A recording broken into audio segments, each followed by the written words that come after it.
Welcome to White Coat Investor Podcast number 81, Medicine and Finance in the UK. If you're like many of your peers, your heart probably drops each time you see how much you owe in medical school loans. But it doesn't have to be this way. You don't have to live life with high payments or high interest. Common Bond lets doctors take their old, expensive medical school loans and trade them in for one at a lower rate, saving on average $50,615. You're also protected by an industry leader in borrower protections because life is unpredictable. You'll have an award-winning service team helping you every step of the way, and the commitment-free application will show you your savings in 2 minutes. As a member of the WCI community, you'll get a $500 bonus when you refinance with Common Bond. Apply today at whitecoatinvestor.com/commonbond to lock in your savings before interest rates go up. Common Bond is a licensed lender, NMLS number 1175900. Welcome back to the podcast today. We got something special going on today on the podcast. But before we get into that, we've got something special going on this whole week at the White Coat Investor. This is Continuing Financial Education Week. So not only am I making recommendations for books you should read, but we also have a special deal on our online courses. So if you've been waiting to take one of these because you wanted a discount, now is the time. We haven't had a discount on any of those courses since July, I believe. I think it was the last time we had any kind of a sale. But this week, we are having another sale, and you can get a discount on both the Fire Your Financial Advisor course, as well as the online version of the White Coat Investor Conference we had last March in Park City. Both of them are being available at a discount, so check that out today.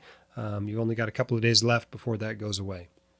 Our quote of the day today comes from Morgan Housel, who said, "There are over 2,000 books picking apart how Warren Buffett built his fortune, but none are called 'This guy has been investing consistently for 3/4 of a century.'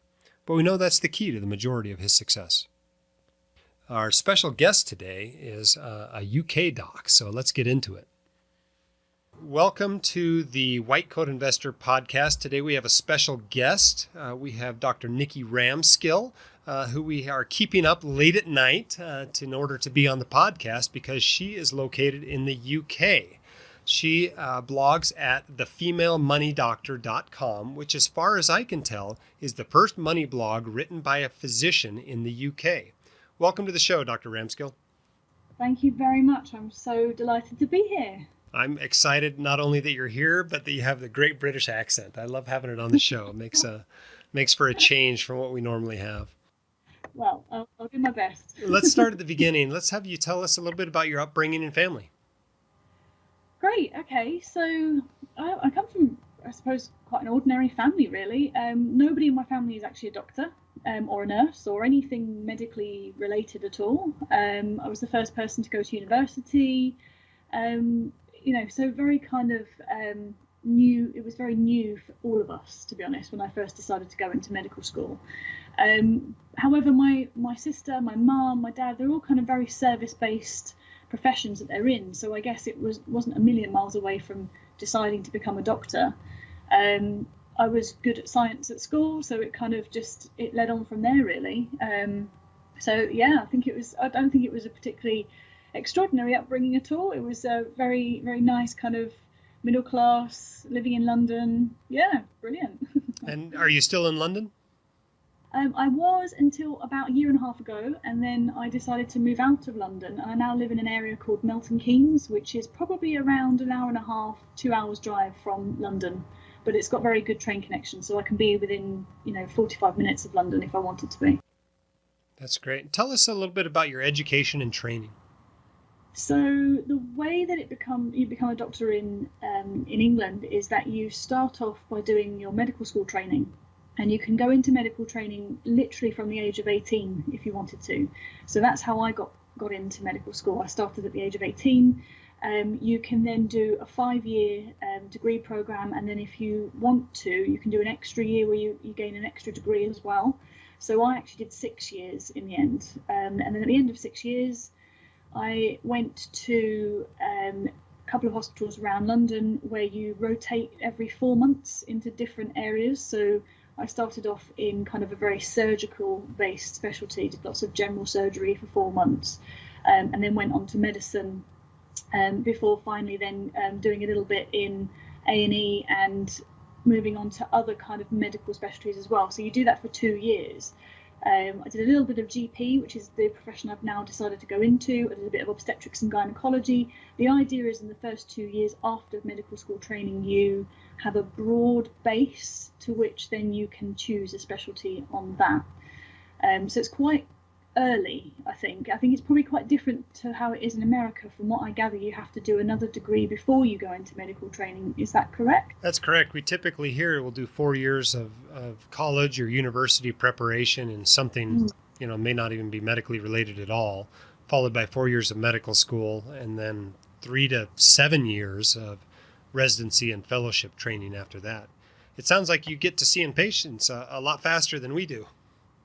Really quickly, actually. There's a big emphasis on getting medical students seeing patients literally from the first year they start. So you could be 18 years old and you could be seeing your first few patients, obviously very heavily supervised. You're not allowed to do anything on your own, but what a lot of the medical students have now is they have a long case where they will follow a patient right the way through their patient journey from, if they're in the GP surgery, right the way through to if they get admitted to hospital and things like that.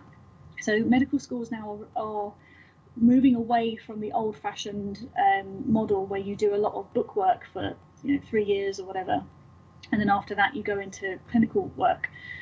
They want to become much more integrated, so you're actually finding your feet in a hospital setting, and you're getting to know what the hospital feels like very, very early on, which I think is a good thing. Yeah. So it sounds like you did this 2-year rotating internship in the various specialties. Do people typically do a residency of any kind after that? Or do most people, can you go be a practicing general surgeon after finishing that internship? No, you can't. So once you've done your first 2 years, you then have to pick a training program. So for example, my first specialty that I decided to choose was obstetrics and gynecology, so OBGYN. I went straight into that after my second year following my first 2 years out of medical school. And the idea is you stay in that program for 7 years. At the end of it, you come out as a fully qualified consultant, and then you can start working independently in the UK, and you can then also start private work as well. Each specialty has their own length of training. So surgeons you could be training to be a surgeon for many, many years before you actually come out the other end with your CCT, which is our consultant certificate, and then actually start working as an independent physician. So it's quite a lot of training after you've got out of medical school, to be honest. So the medical school bit is kind of the easy bit, if you like. It's the specialty training afterwards is much more intense. And often leads to burnout. You get a lot more doctors deciding to leave specialty training or even delay going to specialty training because they know that they get almost locked into the training program for however length of time it needs to be. And that's what happened to me. I decided at the end of my 4th year in obstetrics and gynecology that I was going to leave because I just couldn't face the intensity anymore. I couldn't face the stress, the litigation risk. It just didn't work for me. It didn't fit for the lifestyle that I wanted. So after taking some time out, I then decided to go into family medicine, which is a much shorter training program. It's actually 3 years. So you can get out the other end, and then I'll be a fully qualified independent physician once that's finished. So are you in your family practice training now? I am, yes. So I've done just over a year. I've got around 18 months left before I fully qualify, assuming I pass all my exams. The difference for me is that because I had so much previous experience in obstetrics and gynecology, I actually had a slightly shortened rotation. So rather than be 3 years, mine's actually 2.5. So I get out 6 months faster than my colleagues who started at the same time as me. So for me now, I'm very much looking forward to getting to the end and drawing a line from my undergraduate kind of training, if you like, and being out there fully independent and, choosing whatever it is I want to choose afterwards. Tell us about practicing medicine in the UK. How's it different from the US, and what do you like about it? What do you dislike about it? Oh, there's loads of differences. I mean, obviously with the UK, we've got the NHS. So for patients at the point of care, they don't actually have to pay for anything. They don't have to hand over their credit cards or put any money down to see a doctor. So I love that aspect about our country. I absolutely love the fact that the NHS is there, and it means that when somebody's absolutely in their time of need, they have, the ability to see somebody quickly. The only downside with that is that once you've opened up healthcare as a kind of almost a free-for-all, waiting lists become much, much longer. So I think one of the things that are very starkly different between America and the UK is that in America, from my understanding, you generally get to see your specialist much, much faster than people in our country would be able to. Just to give you an example, I had a patient literally in the last week who urgently needed to see a neurologist for symptoms that she had. And the earliest appointment they would offer her was 3 months away. So if that's urgency, can you imagine what it would be like if it was just a routine appointment? So I think that's one of the biggest differences, is that in the UK we've got this service that, yes, it's free, but it also comes with the drawbacks in that because it's free, everybody then has to go into the queue and they have to wait. So you'll often get people that will have this kind of strange hybrid between private medicine and the NHS, where they'll go into private medicine for things like an MRI scan or the physiotherapy or something like that, and then they'll plug themselves back into the NHS again when things start to become quite expensive. I don't necessarily think you have the same kind of thing as that in America, although I know you do have different levels of insurance, don't you? Yeah, it's a terrible, complicated mess. Yeah, I've been hearing. I mean, anybody that thinks the problem's easy to fix doesn't understand the problem in the U.S. We've definitely got some healthcare issues here. So do doctors choose whether they're going to be in the private system or whether they're going to work for the NHS, or how does that work? So until you become a consultant in the UK, you have to stay in the NHS. There are options of some people going into private medicine. I'm not really sure how, not legal, but how moral that is. I think most people would generally wait until they get through their NHS training. They come out the other side, they have their full qualification as a consultant, they get on the GMC register, fully qualified as a GP or a consultant, and then they can practice privately. And I know of many people that have decided to go straight into private medicine. The only problem with that is that you kind of rely on the NHS to be your source of referrals. So if you come out the other side, you go straight into private practice, and then you're competing with other physicians that have got much more reputation, much more experience, you may struggle to get your private referrals. So I think what a lot of people do is they use the NHS as kind of springboard, and then once they've got a name known for themselves, they've found their feet for a while, that's when they start going into private medicine. They do that in addition to their NHS hours, so that often means working at weekends or late nights to accommodate what the patients want. GP is a bit different. GP training, you can't actually go straight into private medicine as soon as you've qualified. There are lots of companies out there now offering telemedicine, so where you can actually sit in front of a Skype screen and talk to your patient that way, and that's all basically private sector type stuff. But most people generally stay in the NHS. They don't tend to go private, but it does exist. So what do doctors get paid in the UK? It's a good question. It depends very much on the kind of job and specialty that you do. Obviously, if you're a surgeon or you work in obstetrics and gynecology, you're probably looking at £80,000 to £90,000 a year when you first start, and then it goes up from there. However, you're not getting people coming out of medical school with, six-figure salaries. It doesn't happen unless you become what's called a locum doctor, where you're basically just slotting yourself into the hours that are free in whichever hospital needs them or GP surgery that needs them. So I do know of people that are on six-figure salaries when they first start, but they are working on a zero-based contract, so they're literally not having the hours until maybe that day, or they can book them maybe the week before. So some people don't like it because they don't like that lack of consistency. GPs will probably be on around 60,000 depending on how many sessions they decide to do. So you get paid per session, so a morning or an afternoon, and they replicate that over an entire year's worth of sessions, and then you get paid as per that. So it depends on the GP surgery, the tariffs. It's quite complicated. But this is all dictated by the NHS, by a scale that they have put together? Yeah, so there is a scale, and there are it's like a banded scale basically, and yes, NHS England do dictate the kind of salary that people would get. So in hospitals, it's much more prescriptive.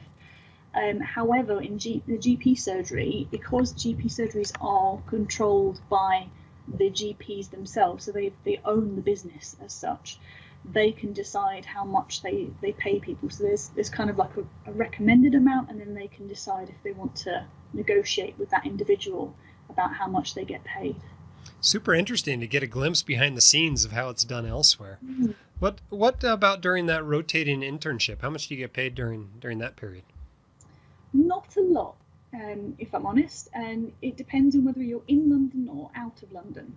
So in London, you're probably looking, I mean, I'm generalising here because I don't remember the figures off the top of my head, but you're looking at around 24,000 when you first start. And then by the time you get up to kind of registrar level in London, you're probably looking at around 30,000, and then you'll get extra depending on whether you do out of hours sessions. The contract recently changed, so you had our previous health secretary, Jeremy Hunt. He changed the contract so that out of hours became much later. So you wouldn't start getting paid out of hours work until after 10 o'clock at night. And you wouldn't get paid out of hours work on a Saturday. That would be classed as normal working hours. And Sunday was the only day of the week that, you know, is technically classed as out of hours. So suddenly there are a lot of people that are doing lots of late shifts, lots of weekend shifts, and they're not being compensated in the same way that they used to be. So things have changed in the last few years as well. Was that the change made in 2016 that led to all the doctor strikes? Basically, yes, that's exactly what happened. We had a series of strikes, basically led by some of our peers, and it eventually got to the point where even emergency medicine was being affected. So it wasn't to the detriment of patients. They've never shown that more patients died or anything like that at all. It was purely just that it inconvenienced a lot of things. So a lot of appointments had to be cancelled, a lot of kind of elective surgeries were cancelled.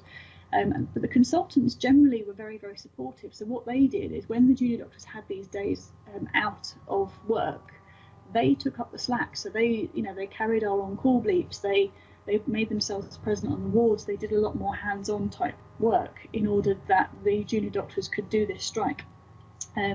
Unfortunately, it led to a few compromises, but the contract went ahead regardless, much to a lot of people's dismay, I guess. Do you ever find yourself looking around at other countries and wishing you were practicing there in the US or Canada or Australia or New Zealand or something like that? Oh, I've thought about this a lot. When I was doing obstetrics and gynecology and feeling very, very stressed and sorry for myself, I fantasized about it a lot. In fact, I did a lot of reading on quite a lot of American sites actually about doctors' burnout and how a lot of doctors wanted to leave medicine, and it gave me some comfort knowing there are other people out there that felt the same. That we were just as hosed in the US as you are in the UK. Yeah, so many people have written blog posts and forums, things like that, and it was just really comforting. Once I left obstetrics gynecology though, and then decided to go into family medicine, I kind of felt a sense of relief. It was almost like I was now choosing how I was going to live my hours at work.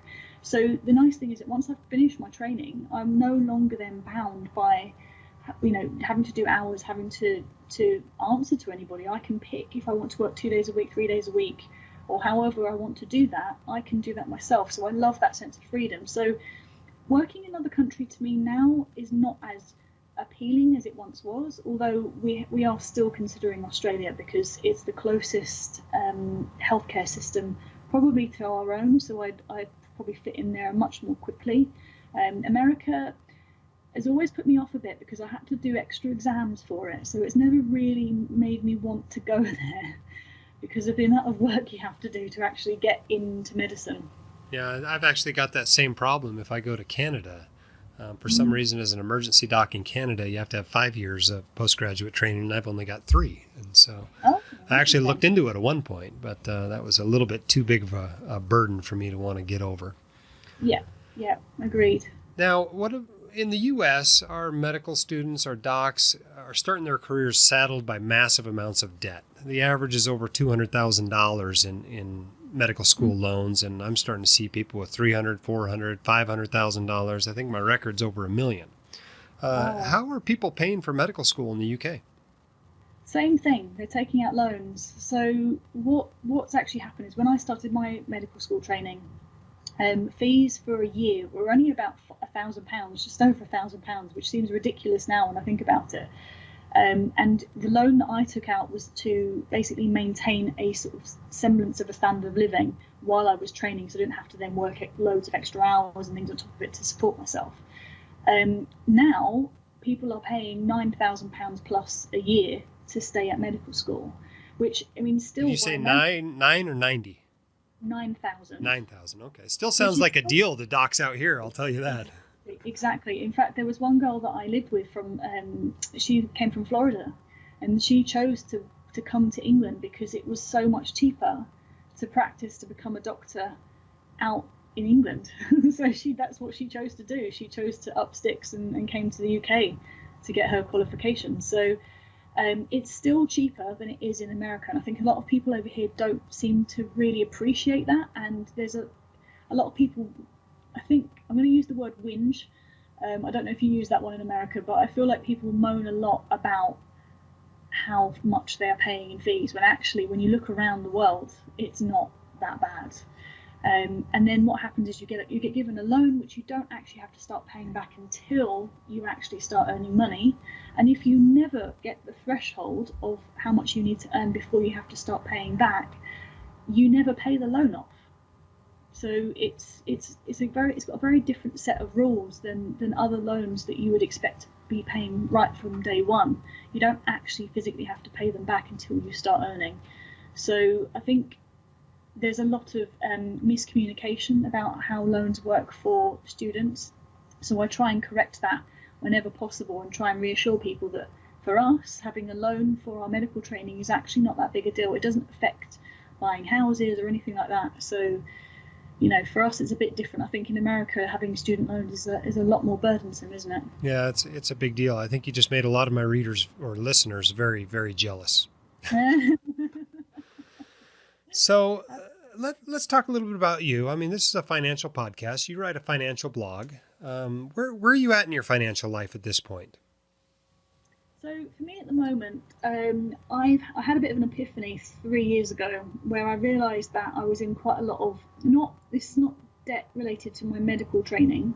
This is debt that I accumulated kind of from university right the way through up to when I turned 30. And it was more of for me, it was more lifestyle. It was, I'm a doctor, therefore I need to live a certain standard of living, and then you're overspending, and then you're getting into that cycle of spending creep, and you're spending more. And because you've got that status as a doctor, it's like, oh, well, I'll always be able to afford to repay it, even though I wasn't really earning that much money. So for me, I'm now correcting the mistakes of around 10 years worth of overspending, which is quite a feat given how much I actually managed to accumulate, but I'm on the track to do it. Probably in the next 2 years I'll have it all paid off, and then I can start building my investments and my savings up. So I'm in that kind of transition period between getting rid of that kind of mistake that I made when I was in my 20s and then moving forward in my 30s with a much stronger position. Very cool. For those who are just tuning in, we're talking to Dr. Nikki Ramskill, a doc in the UK, who blogs at thefemalemoneydoctor.com. Speaking of which, tell us about your blog. What's its target audience, and what are you trying to accomplish with it? Should men read it too? What about doctors? Should doctors read it? Okay, so when I basically educated myself around all things personal finance, I was starting to notice in my colleagues and in my patients kind of big money issues. So, for example, I'd be in A&E and there would be a patient that needed 6 weeks off to heal a broken leg or something, and they'd look at you and say, I cannot have the time physically off of work because I cannot afford to have time off of work. And that is replicated amongst so many different people that I've seen now. And it doesn't make for great healing, if I'm honest. When you're worrying about whether or not you can afford to do something, you're not going to be able to heal properly. And I think there's a lot of stress and anxiety. Likewise, in my kind of medical colleagues, and also in other professionals, I've noticed that you're working all the time to pay the bills, but then you're also working to pay off debt, and you're never really making any traction, and you're never really making savings or investments, so that whole security of your future is also pushed back and back and back. And I think there's a huge problem brewing for people in their 30s and 40s. I think we're kind of a generation that have been kind of almost lost through a gap. So for me, it was all about, how can I write about personal finance in a kind of fun way that comes not from a financial expert, that comes from me as a community doctor, looking at the things that I see every day, the things that worry people on a day-to-day basis, to try and make their retirement, make their financial future much, much better, so they can reduce their own stress and anxiety and their own, improve their mental health. So for me, it was about speaking to women, because I've got a very strong kind of female background in female medicine, but men do read the blog too. I have had some male followers that have commented and spoken to me about it, so it's not like men can't read it. It's just that the people that I've kind of generally targeted are women like me, essentially. So I initially hadn't been targeting at doctors specifically, because I think for a long time I had this fear that I was teaching people to suck eggs, and I thought that perhaps I was one of the only doctors that didn't really get personal finance. So for me, it was how I could speak to other people that are perhaps in the same position. But now I'm learning more and more through podcasts like yourself, that there are actually a lot of doctors out there that don't know how to manage their money, and it's not just me. So I'm now looking to breach that gap, and now starting to talk to my colleagues, and just to get the word out there a bit more about how they can improve their own finances, which then in turn means that they're happier, more secure doctors as well. Very nice. I appreciate you doing that. It's certainly an important mission, and docs just get so busy focusing on medicine that sometimes they don't have the time, or don't put in the time to really understand their own finances. So despite their high incomes, they still do just as badly as average Joe. Absolutely. Now, I read one of your recent blog posts, and you talked about how to save money as a wedding guest. Do you think weddings have gotten out of control when a blog post like that needs to be written? Absolutely. I mean, weddings have just become so ridiculous, in my opinion. Not everyone's going to agree with me. To a lot of people, it's a huge deal getting married, and I understand that. But when you see that people are spending at least £30,000 on a wedding, so that's literally one day to say you're getting married and you're having a party with your friends, that to me is just such an excessive amount of money that you could then be putting towards something like buying your first home, paying off debt, all these other things you could be doing with that money rather than putting it onto a party. So when I started looking at that, I wrote a whole post around how you can save money on weddings, and I spoke to friends about it and how much they spent on their weddings, and it was a real eye-opener. And then now getting into my mid-30s, I'm getting a lot of friends that are now getting married, and I've been invited to a lot of weddings in the last few years, and I read a post recently about how much people are spending on being a guest. And actually, when you think about it, it's a lot of money. Just on the day itself, you could be spending £200 if you are, buying drinks, if you need to get taxis, if you need to, get a hotel room for the night, even more if you're having to get a plane journey over to another country. So I joined a friend for a wedding in Mexico. It cost me over £1,000 just to be there for a week. I mean, we tried to make it kind of like a holiday while we were there as well, but that's a lot of money to ask of somebody to come and join them for a wedding. So I think writing about being a guest and how you can make it cheaper for yourself absolutely is needed, because more and more of us now are having to fork out so much more money to be able to, watch our friends get married. It's just becoming a bit silly, I think. Yeah, it certainly has. I saw a post the other day that was going around on Facebook about some lady that had asked the wedding guests to pay for the wedding itself. And I was surprised when they basically turned her down and her GoFundMe page didn't raise any money. But people certainly get pretty crazy about celebrating a special day. That's for sure. Yeah, and I think you have to remember that when you actually are boiling it down to its finest ingredients, it is just about you and your partner and getting married. And then the party is the nice bit that you have on the end, but you really don't have to spend huge amounts. It's, no one really is going to remember what favors you had on the table and, what the food was like or anything like that. So to be honest, as long as people have got food in their stomachs and they've got lots of alcohol, and for the ones that I've had great times at, I don't think it matters how much you spend. Yeah, if you put enough alcohol in there, nobody will even remember the food, right? Exactly. Let's change gears a little bit. Let's talk about saving for retirement in the UK. What's the social insurance program there like? I mean, ours is Social Security, which you basically pay into and anytime you have earned income and then get something back at some point after age 67. What is it like in the UK as far as retirement goes?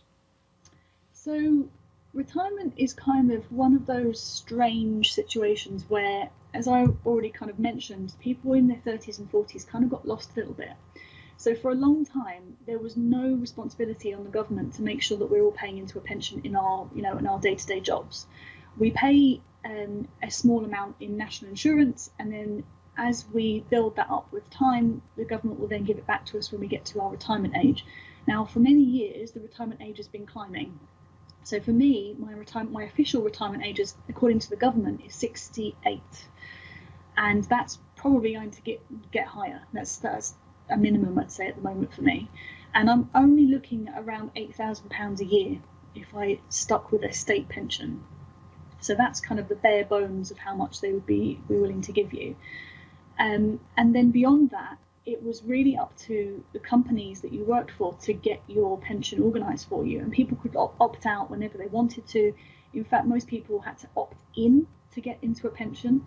And of course, when you see that it's £200 coming out of your pay packet every month, you don't want to do that because you can see that £200 going on childcare or on other things that you need desperately right now.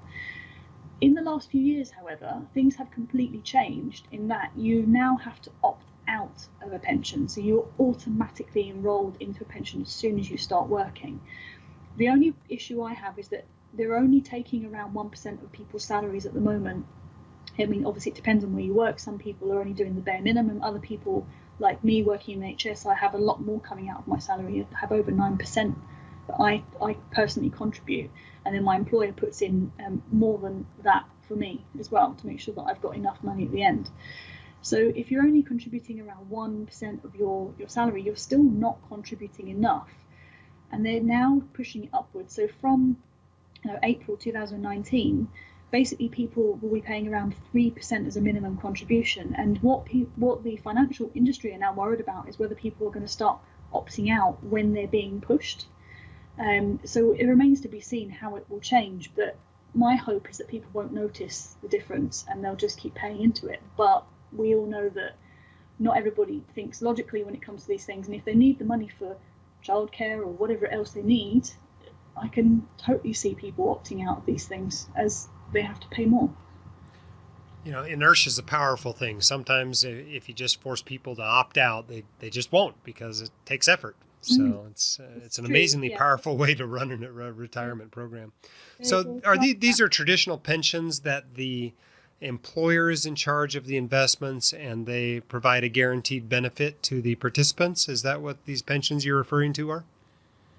So essentially there used to be a thing where you got a guaranteed amount at the end and it was based on your salary, so it was a final salary pension. It doesn't quite work like that now. It depends on who you work for. So like for the NHS, for example, I get kind of an average payout at the end, so it's not whatever I'm on my final salary on, it's over an average of the time that I've been working for the NHS. So it very much depends on who you work for. Most people will end up with a lump sum that they can then decide what they do with. So you actually can take 25% out and you can do what you want with it. A lot of people reinvest it or they do something with it. Some people will pay off debts that they still haven't paid off at that point. Other people might decide to downsize their property and that kind of thing. So it things are changing, and I suspect they will keep changing as time goes forward. But at the moment, it's generally you have either the option of taking a lump sum, or you get like a kind of a monthly amount that you can then use for your pension. But what often happens is people don't really know that, because they're not finding out their statements, they're not getting them sent to them, so they don't really know how much they've got to retire on. So there'll be a lot of people that will just be hoping and praying that they'll have enough money at the end, to be honest.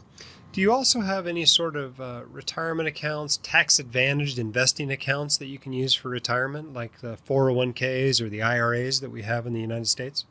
Yeah, so we've got an ISA, and it's basically what an ISA is a tax-free amount that we're allowed to allocate however we like. So there's quite a few different ISAs available. So you can have purely a stocks and shares ISA, where any money you put into it is tax protected, and then any money that is accumulated in those stocks and shares is also tax protected as well. You've also then got other types of ISA. So there's one that's called the lifetime ISA, which is what people can use for first time property payments. So if they have an amount that they've saved up, the government will match up to 25% from the top of my head. But essentially that money then can be used to put down a down payment on property, or if they don't want to do that, they can then keep it, and that could be another retirement pot, if you like, at the end. But when you are putting together all of these types of ISAs, you're only allowed up to £20,000 in a year. So you've got the stocks and shares version, you've got a cash version, there's this property one that I've just spoken about, and you've also got a kind of child's version as well. So you can put one in for your child right from an early age, so you can build up an amount of money for them as well. So it's quite flexible in that sense, but you've got some restrictions in it. So you can't obviously do everything.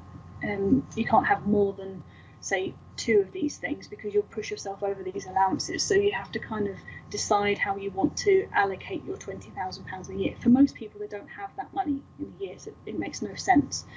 But yes, there is that nice tax-free lump sum that we can all utilise if we want to every single year. What about if you want to get some investing advice? You want to hire a financial advisor. What does that cost in the UK? So it depends on how the financial advisor wants to be paid. So often the advice is that you shop around and you ask the question, how do you like being paid? So some will actually charge kind of like an hourly rate. Could be anything from £75 an hour plus. In one website I looked at, it's up to £350 an hour if you want to do that. Although they do say the average is around £150 an hour. You could have a financial advisor that just charges a set amount for whatever it is they're doing for you. Some want a monthly fee, and some want an ongoing fee. So they'll take a percentage of your investment pot or whatever it is you've got with them, and that might be 1 or 2%. The problem is that a lot of financial advisors won't take you on unless you meet a certain threshold. So there is quite a big pool of people out in the UK who would not be able to access a financial advisor because they simply just don't have enough assets for them to manage for them. So they're just left to kind of deal with it on their own. Now, we have a bit of a problem in the United States with commissioned salesmen masquerading as financial advisors. They basically call themselves financial advisors, but the way they're paid is with commissions off of mutual funds or off of life insurance products, for instance. Do you have that same problem in the UK? Used to, but from what I've been led to believe now, actually that's not allowed anymore. So that's actually been stopped.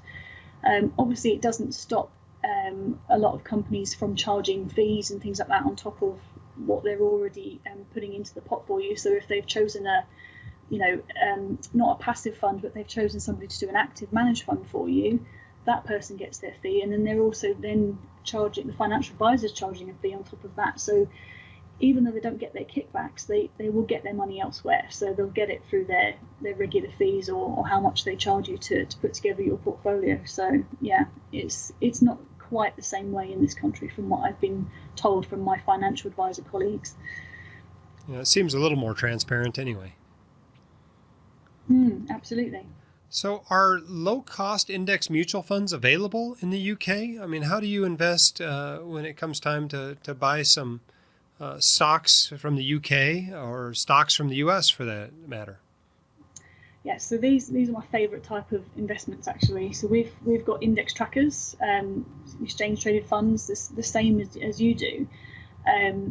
We can use online brokers for it. So I use an online broker called Hargreaves Lansdown. There are loads more out there, but essentially I can pick and choose what I invest in, and I can choose the S&P 500 if I wanted to, and put it into my portfolio.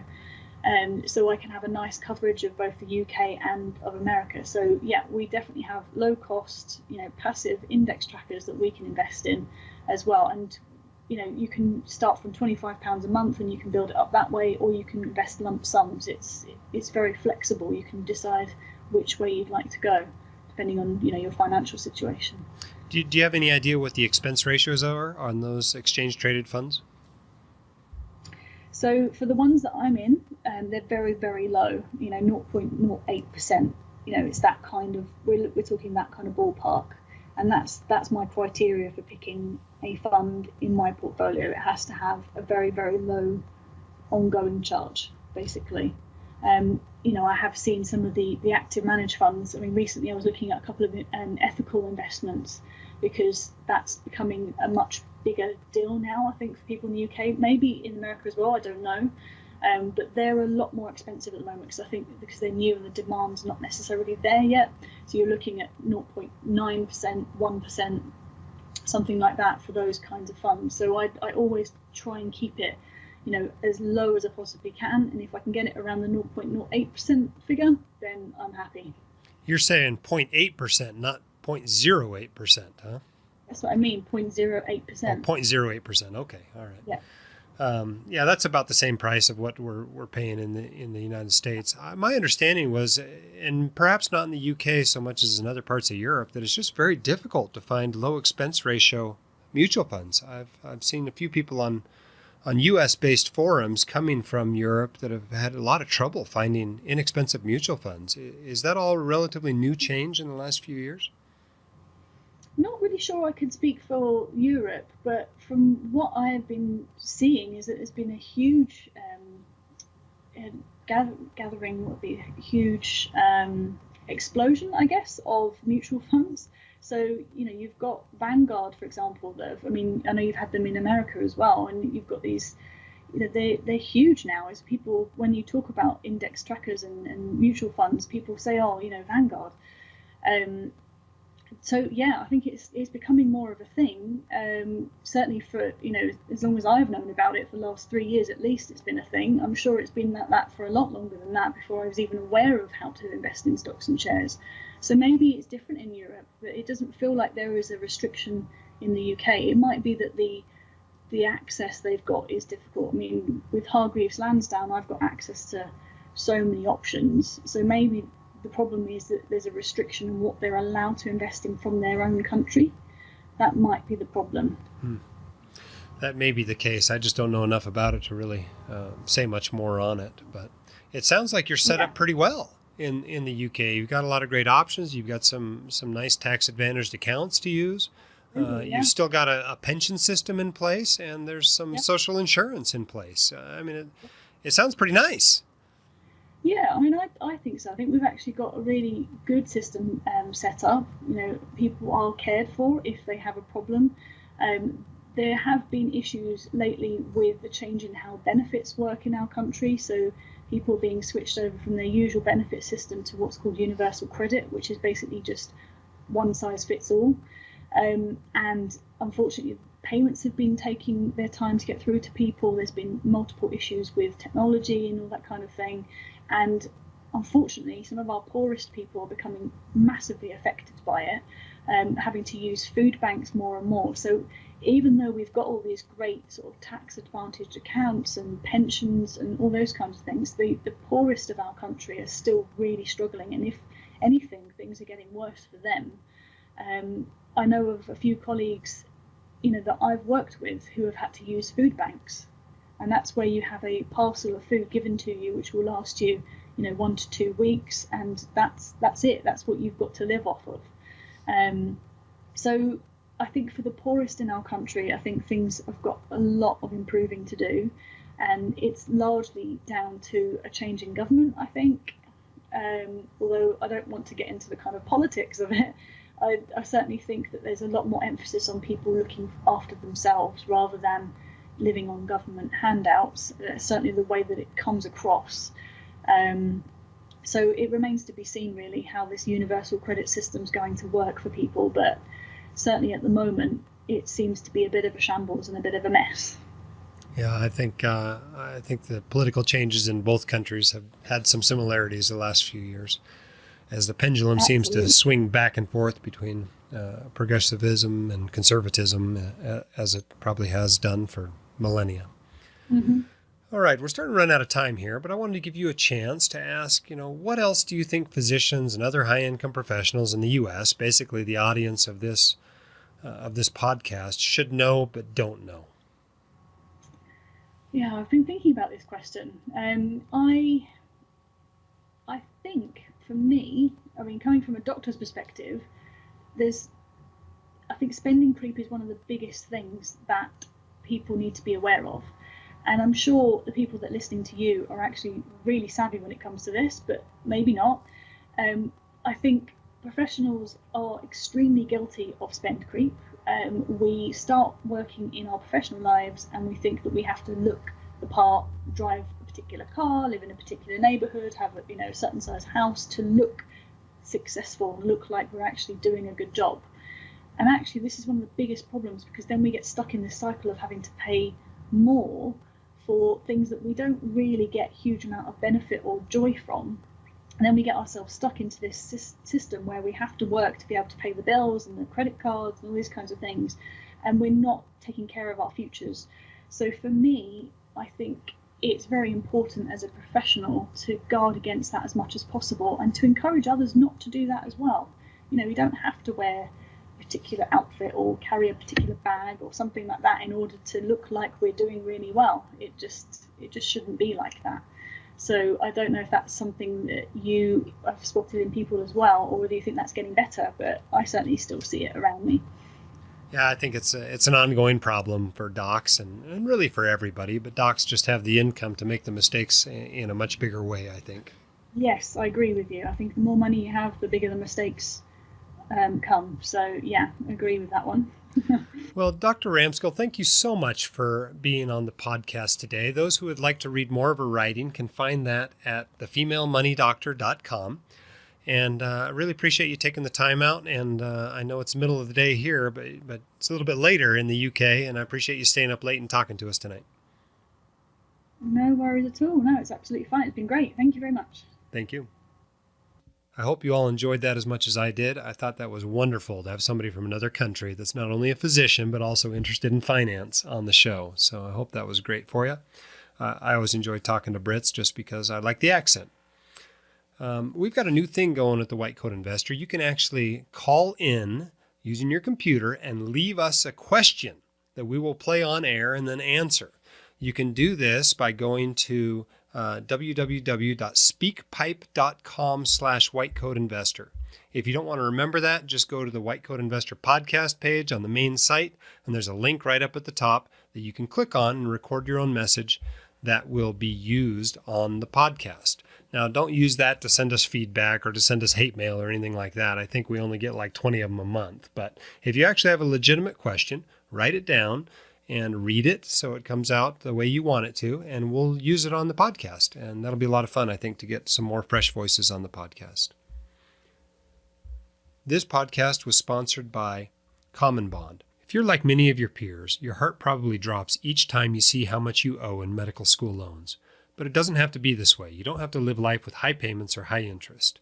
Common Bond lets doctors take their old, expensive medical school loans and trade them in for one at a lower rate, saving on average $50,615.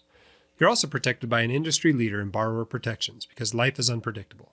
You'll have an award-winning service team helping you every step of the way, and the commitment-free application will show you your savings in 2 minutes. As a member of the WCI community, you'll get a $500 bonus when you refinance with Common Bond. Apply today at whitecoatinvestor.com/commonbond to lock in your savings before interest rates go up. Common Bond is a licensed lender, NMLS number 1175900. Head up, shoulders back. You've got this. We can help. See you next time on the White Coat Investor Podcast.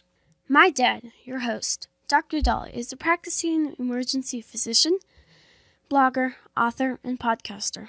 He is not a licensed accountant, attorney, or financial advisor, so this podcast is for your entertainment and information only and should not be considered official, personalized financial advice.